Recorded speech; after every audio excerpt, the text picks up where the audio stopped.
नमस्कार दोस्तों, कैसे हैं आप। मैं हूं मानस समर्थ और आज फिर आपके सामने एक और इन्फॉर्मेशन लेके आया हूं। और वो है, जैसा कि आप जानते हैं कि हर तरफ थर्ड लहर शुरू होने वाली है और काफ़ी हद तक शुरू हो भी गई है। और सरकार ने इसकी तैयारी कर ली है, हॉस्पिटल्स ने इसकी तैयारी कर ली है। सरकार ने बहुत सारा अलॉटमेंट कर दिया है ऑक्सीजन प्लांट लगवाने के लिए और काफ़ी सारे हॉस्पिटल ने परमानेंट ऑक्सीजन प्लांट लगा दिए हैं, क्योंकि सरकार को और हॉस्पिटल्स को और जितने डॉक्टर्स हैं उनको पूरी उम्मीद है कि ज़िंदगी भर हमारे यहाँ पेशेंट की भरमार रहेगी। इसलिए हमने हर हॉस्पिटल में ऑक्सीजन के प्लांट लगा दिए हैं ताकि ऑक्सीजन की हमारे पास बिल्कुल भी कमी ना पड़े। तो सबसे पहले मैं आपको बताता हूँ कि ये जो खबर आप देख रहे हैं, ये खबर है 19 जून की, यानी कि 19 जून की ये खबर है। 19 जून को ये खबर में इन्होंने बोला था कि 40 विशेषज्ञों से सवाल पूछेंगे कि तीसरी लहर में क्या होगा। तो आपको जानकर पता नहीं खुशी होगी या ताज्जुब होगा या दुख होगा कि 100% वैज्ञानिकों ने बनाया, 100% विशेषज्ञों ने बताया था कि तीसरी लहर ज़रूर आएगी। तो ये मान के चलिए कि तीसरी लहर ज़रूर आएगी और मैं भी आपको ये गारंटी दे रहा हूँ कि थर्ड लहर ज़रूर आएगी, इसे कोई रोक नहीं सकता। अब ये इसमें से 65% जो विशेषज्ञ थे उन्होंने बोला है कि तीसरी लहर में बच्चों को खतरा है। तो मैं भी ये कहता हूँ कि मैं ये तो 65% बोले, मैं 100% बता रहा हूँ कि बच्चों को ही खतरा है। और दोस्तों 34% विशेषज्ञों ने बोला है कि जो नया वेरिएंट आएगा, ये थर्ड लहर में जो नया वेरिएंट आएगा, इसका टीके पर बेअसर है। मतलब जो आपने टीका लगाया है उस टीके से कोई असर नहीं होगा। तो अब आप सोचिए कि एक तरफ 34% जो विशेषज्ञ हैं, साइंटिस्ट हैं, ये बोल रहे हैं कि ये टीका आप लगवा रहे हैं ये थर्ड लहर में नहीं रहेगा, ये जो नया वेरिएंट आएगा इस पे इसका असर नहीं होगा। और दूसरी तरफ हमारी सरकार, हमारा सारा सरकारी तंत्र, हमारे डॉक्टर, हमारे हॉस्पिटल बस एक ही गाना गाते हैं कि टीका लगाओ, जल्दी टीका लगाओ, बिना टीके के कुछ नहीं होगा। तो क्या वो गलत है या ये जो 34% जो विशेषज्ञ हैं, साइंटिस्ट हैं, ये गलत है? अब ये सोचने का काम ना सरकार का है ना हॉस्पिटल का है, जान आपकी है। ये आपको सोचना है कि कौन सही और कौन गलत है। अब इन्होंने बताया कि ये जो है ये 1 साल तक रहेगा, मतलब 1 साल तक अभी आपके जीवन को खतरा है। ये समझिए कि अक्टूबर तक तीसरी लहर जरूर आएगी, इसमें कोई दो राय नहीं है। तो अभी आपके पास अगस्त चल रहा है, सितंबर, 1-2 महीने आपके पास और है और उसके बाद आप तैयार रहिए कि थर्ड लहर में आप किस तरह से अपने आप को मैनेज करेंगे ताकि आपके ऊपर कोई खतरा ना हो और आपका जीवन सलामत रहे। अब जरा ये खबर देखिए।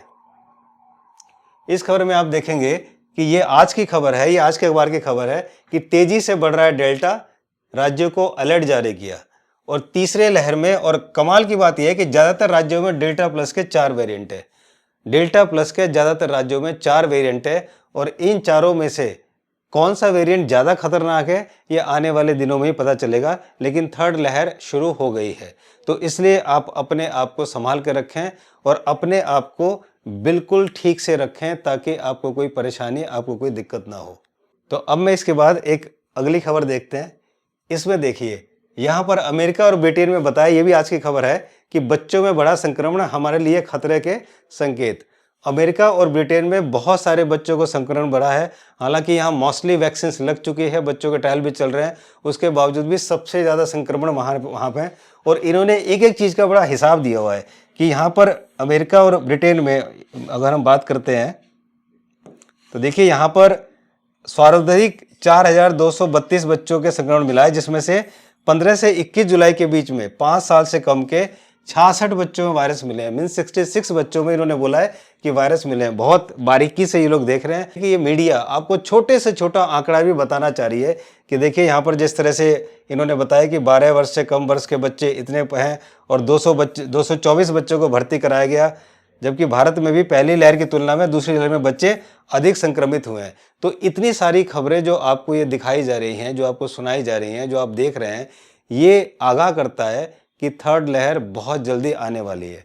और अब ये नेक्स्ट खबर देखिए कि इन लोगों पर, इन विशेषज्ञों पर, इस सरकार पर, इन डॉक्टरों पर, इन हॉस्पिटल्स पर विश्वास करने का मन क्यों नहीं करता, उसका मैं रीज़न बताता हूँ।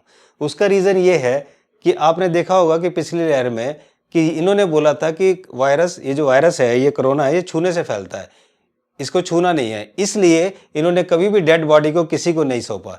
जितने भी लोग थे, उनके माँ बाप जिनको इतना प्यार करते थे, लेकिन वो अंतिम समय में ना उनकी शक्ल देख पाए और ना ही उनको ठीक से वो समझिए अंतिम संस्कार कर पाए। लेकिन दोस्तों अगर आप ध्यान दें तो ये जो खबर मैं दिखा रहा हूँ, ये खबर है 22 मई 2020 की। लास्ट ईयर मई 2020 की खबर है, जिसमें कि high court, Bombay high court ने कहा था कि कोरोना छूने से नहीं फैलता, ऐसा कोई भी सबूत नहीं है। लेकिन उसके बावजूद भी ना किसी ने हाई कोर्ट की सुनी और ना किसी ने लोगों की सुनी। उसके बावजूद भी लोगों के परिजनों को इस तरह से पैक करके ये दिए जाते रहे। इसके बाद जो डिस्ट्रिक्ट मेडिकल ऑफिसर हैं, इन्होंने भी ये कहा कि कोरोना छूने से नहीं फैलता, इन्होंने भी लास्ट ईयर बोला, लेकिन उसके बावजूद भी ये ना खबर कहीं दिखाई गई ना बोली गई। और दोस्तों उसके बाद यूएस की सीडीसी, अब ये सीडीसी ने बोला 2021 में कि कोरोना वायरस छूने से नहीं फैलता। इसका मतलब ये जो 1.5 साल ये चला है, ये जैसे हम कह सकते हैं 1.5 साल ड्रामा चला है। एम्स ने बोला, बॉम्बे हाई कोर्ट ने बोला और अब ये भी बोल रहे हैं कि छूने से नहीं फैलता, लेकिन उसके बावजूद भी लाखों लोगों के माप के, लाखों लोगों के परिजनों की बॉडी को पैक करके दिया गया। ना उनको अंतिम दर्शन कराने दिए गए और ना ही उनका क्रियाक्रम ठीक से कराने दिया गया। तो इसलिए मैं कहता हूं कि क्यों और किस तरह इनका विश्वास किया जाए। अब आप ये नेक्स्ट खबर देखेंगे, अब तक हमारे देश में करीब 4,29,000 मीन्स 4.29 लाख लोगों की अब तक कोविड से डेथ हो गई है। लेकिन अगर हम यहाँ देखें तो आप देखिए हार्ट डिजीज से, मतलब ये WHO का डेटा है कि हमारे देश में पर ईयर कितने लोगों की डेथ होती है। देखिए 1.5 साल में, पिछले 1.5 साल में 4.29 लाख लोगों की डेथ हुई है। लेकिन हर साल जो डेथ होती है आप देखिए 15.4 लाख केवल हार्ट डिजीज से होती है। मतलब टोटल 30 लाख होते हैं टोटल मिला के हार्ट डिजीज से डेथ। 30 लाख लोगों की हर साल हमारे देश में हार्ट अटैक से मौत होती है। उसके बाद COPD से 9.6 लाख, कैंसर से 7.8 लाख, स्ट्रोक से 7.3, ये इसी में ऐड कर दिया गया है, और डायरिया से ये 7.2, इसी तरह से LR इन्फेक्शन से 1.5, ट्यूबरक्लोसिस से 4.5, इसी तरह से जितनी बीमारियां हैं। तो अब देखिए इतनी सारी डेथ हर साल हमारे देश में इन बीमारियों से होती है, लेकिन इनका कोई आंकड़ा नहीं, इनके बारे में कोई सोचना नहीं।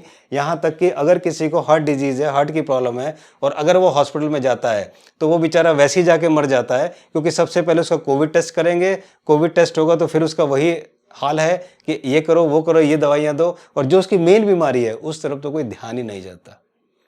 तो ये है सच्चाई इस देश की, और ये है सच्चाई हमारे यहाँ के मेडिकल सिस्टम की। तो इसका मतलब ये कि जो मोदी जी कहते हैं कि आप आत्मनिर्भर बनिए, आप खुद के डॉक्टर बनिए। अगर आप खुद के डॉक्टर बनेंगे तभी आप अपनी जान बचा सकते हैं, वरना आपकी जान नहीं बच सकती। मुझे उम्मीद है कि ये इन्फॉर्मेशन आपको बहुत इन्फॉर्मेटिव लगी होगी। तो मेरी आपसे रिक्वेस्ट है कि आप अपने आप को नेचुरोपैथी की तरफ और आयुर्वेदा की तरफ मूव करें, ना कि एलोपैथी की तरफ, क्योंकि एलोपैथी आपकी डिजीज को केवल कंट्रोल कर सकती है, लेकिन उसे क्योर नहीं कर सकती। तो दोस्तों अगर आपको कोई दिक्कत परेशानी है DIP डाइट के बारे में या किसी बीमारी के बारे में, आप मुझे कंसल्ट कर सकते हैं। किस तरह से करना है मैंने अपनी पिछली वीडियो में दे दिया था। उम्मीद है कि आप लोग स्वस्थ रहेंगे और अपने पड़ोसी को भी स्वस्थ रखेंगे, फैमिली को भी स्वस्थ रखेंगे। कोई भी दिक्कत परेशानी हो तो कंसल्ट करना ना भूलें। Thank you so much for watching this video, और जल्दी मिलते हैं। तब तक नमस्कार।